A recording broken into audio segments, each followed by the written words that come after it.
Here's Dougie.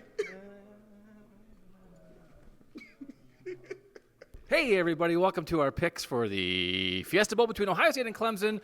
We wanted to stand in front of a cactus, but we were so backlit you couldn't see our faces, so this is our backdrop.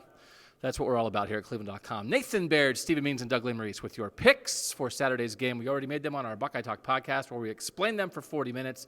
We're now going to explain them for 3 minutes. Nathan Baird, who do you have, Ohio State or Clemson? I took Ohio State 32-29. No. This is enthusiasm. This is like a game show. You can't just say I took Ohio State 38-29. It's exciting. We're almost done. I have no enthusiasm. It's rainy and dreary outside. That's why I'm inside next to you, acting this way. 32-29 Ohio State. I think Ohio State can control this game with its running game. I think its defense can make enough plays to interrupt what Clemson likes to do. I think this is Ohio State heading to New Orleans. Stephen Means. I don't know what to do with my hands. I don't know what to do with my hands. In all seriousness, though, 35-24, Ohio State wins. I think this is talent equated at talent equated's best. So I think this game is going to come down to maybe a mistake is made, a turnover at a key moment, a fumble. Somebody, like, you have to punt because you didn't convert on a 3rd and 2 or something like that. A situation where maybe you should have continued to drive and you should have had an opportunity to score and you messed up and you didn't get that opportunity now.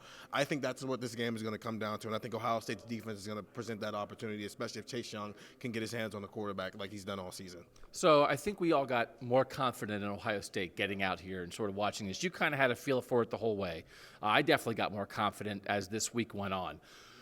And then it's funny how things go. We had done the podcast already. It's now Friday morning, and then you go talk to some people today, and Kirk Herbstreit from ESPN's in there talking about how Dabo Swinney thinks this is the best offense that Clemson's had. And we've heard all week that they think this is the best back seven defensively that they've had in a long time. And Cam Mellor from PFF, who's been in our Buckeye Talk podcast, who does great statistical analysis of college football, says since week 9 of the season, the highest rated quarterback is Trevor Lawrence, the highest rated running back is Travis Etienne, and the highest rating receiver is T. Higgins. Clemson's looked really good the second half of the year. I don't think they've been tested. I think if you kind of are hesitant on Ohio State at all because, for instance, they trailed at halftime in the Big Ten title game, I think that's because Ohio State was playing better teams at the end than Clemson was. Okay.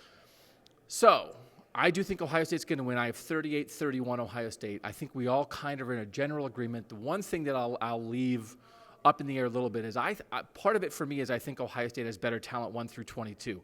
I'm not picking this because of Chase Young and J.K. Dobbins and Justin Fields. I'm picking this because of Chris Olave and Jonah Jackson and Davon Hamilton and Pete Werner and Jordan Fuller. I don't know those Clemson guys. I don't really know Clemson's 18th best player. So maybe I'm missing something there, but I believe in this Ohio State roster that we've talked about all year. It doesn't have a lot of flaws, and I think that it's not just – you got to have Chase Young and Jeff Okudah and J.K. Dobbins and Justin Fields to have a shot in a game like this. They give you the opportunity, but I think it's those guys 15 through 22 who might put you over the top and get you to win. 38-31, all picks for the Buckeyes, just a bunch of homers eating media food. Saturday, watch our coverage at cleveland.com.